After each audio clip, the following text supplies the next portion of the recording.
Alright, so there are two clips up here that just come straight off pretty easily. I just pulled right here, kind of pulled gently, kind of wiggling it out. You gotta massage the panel out. Don't ever force it. Massage it. You're a masseuse. Half masseuse, half technician. It looks like there's a bolt under there. So I'm gonna want to take this panel up right here if I can.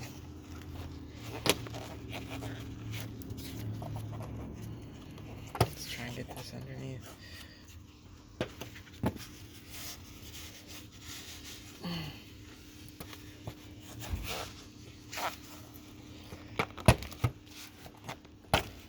Alright, so easy. You see that just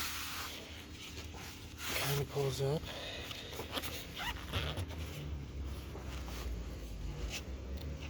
It's just kind of difficult to do with one hand, but okay.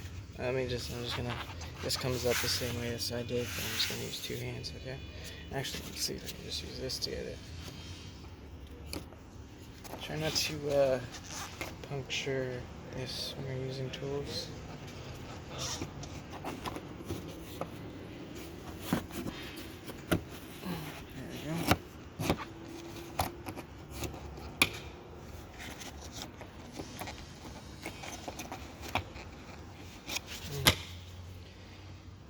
I'm gonna use two hands. Alright, so it's just a couple clips. Just like that. Nothing big. Pretty easy to pull out. Now there's also these clips on the inside that you kinda gotta bend it. Right there. So this guy has a little thing in the back right here. Let's see it. It's right there. So you just gotta twist that off. So I recommend using plastic tools where you can, and if you have to, use metal tools. So like right in there is a clip that I need to get this out. So I'm gonna try and do this with my left hand, and I'm not left-handed, so see that? Right there, got that. Pretty simple and smooth. Make sure you're pressuring right on the clip so you don't break anything. So like whenever you're pulling a car apart, it's always good to take time to just like analyze everything, and like you can pull the panel out a bit to kind of see where your clips are.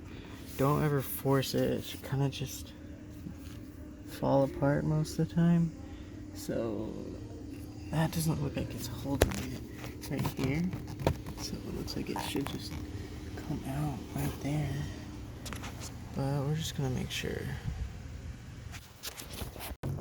So I think that's the only screw I've taken out, and it's right behind this. And it is you can either use a Phillips or I use an 8mm just because it's easier. Alright, so I kind of didn't show you the whole thing because it's kind of difficult to do, but so there's this brown panel right here.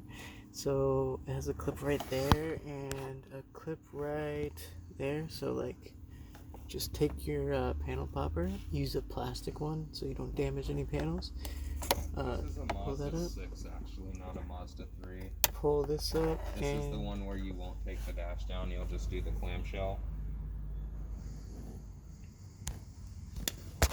You guys didn't hear that. Right, so here's the panel completely off. I could have got to the wires without taking this panel off, but it just makes it easier actually. You can just take that clamshell off right there. But this is actually a 2012 Mazda 6, not a 3. There's a clip there, there's a clip there, there's a clip there, there. That's where the hood latch used to be. There's a clip there, there, and right over here. Right, last thing we're gonna do is remove these 4 8mm to pull this plate down, and then we're also going to get that screw, and pull this clamshell down right here. So we always, after I move those, it just comes up and out. I'm just gonna throw it to the side out here. Always keep your screws relatively organized. I have a magnet tray right here that I keep pretty much everything on, and a few extra screws from I don't know where. We don't talk about that though. That's like from years though.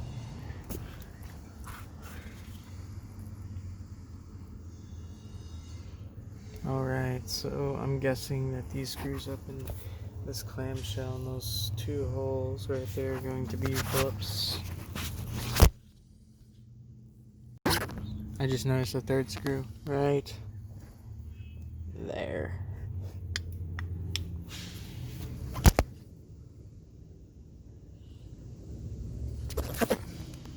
Yeah, there's one right there, this one right there, and one right there, and they are indeed Phillips. Alright, so I actually didn't use the pry tool at all. I just slowly like massaged it and kept lifting up, so it looks like there's something down here, like it's hooked down at the bottom, so don't lift up by the bottom down there, because it looks like it's hooked in by something, and I'll show you guys right after. Alright, so here's a little short video on what I use to test the wires. I use a Power Probe 3. It's kind of cool. You can test like audio wires with this, and it has a speaker, so if you like probe an audio wire, it'll how do you say, it'll play the song. Like if you're playing a milli, you'll hear like a milli come through. It's obviously it's terrible and it's like straight up distortion, but like you'll hear a milli coming through it. It's pretty cool, actually. I like it. It makes it easier to find, like if I was doing like a line output converter, to find some speaker wires, yeah. So I'd recommend, if you're gonna do any work like this, get one of those. Also, I brought these separate. If you guys want me to do like a review on these things later, or any of my tools, like I got a lot. I got that whole toolbox. I got a lot. If you guys want me to do a review on any tools, let me know. Alright, so I believe this guy is the starter right here. Gray red right here. Nice thick starter wire. So I'm gonna go ahead and try and start the vehicle and see if it is. If it is a starter wire, it should show 12 volts while the starter is going, obviously. No idea what that was. See that little red flash? So starter's still on. Oh, that does not look like a starter to me.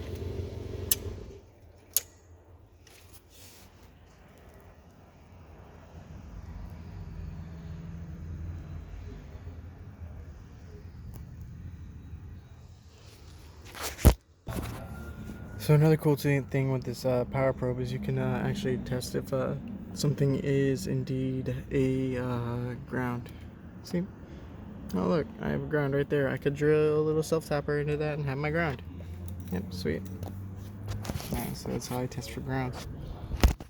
So I ran into an issue where like the car was not turning on at all, and it was due to resistance in this wire right here. And it was pretty easy to find because I just did a simple voltage check, which a multimeter actually measures the difference between 2 points. So if you ever want to measure, like if there's resistance in a wire, it should always be like 0.1 or 0.01. 0.01 would be way better. I can't. Oh, thank you. So this is how you measure. Well, the car has to be on, obviously, but like the circuit has to be complete. But you basically measure 2 points like that, and the difference between here and here would be 12 volts, obviously, because this is ground and that's 12 volts. It's pretty negative because I got it backwards. And then so we were measuring at this point and this point, and it was reading 9 to 10 volts. So we were almost losing everything over this wire right here. So we made a jumper wire right here, as you can see, the brand new one, and this jumper wire is what's giving it ground now. All right.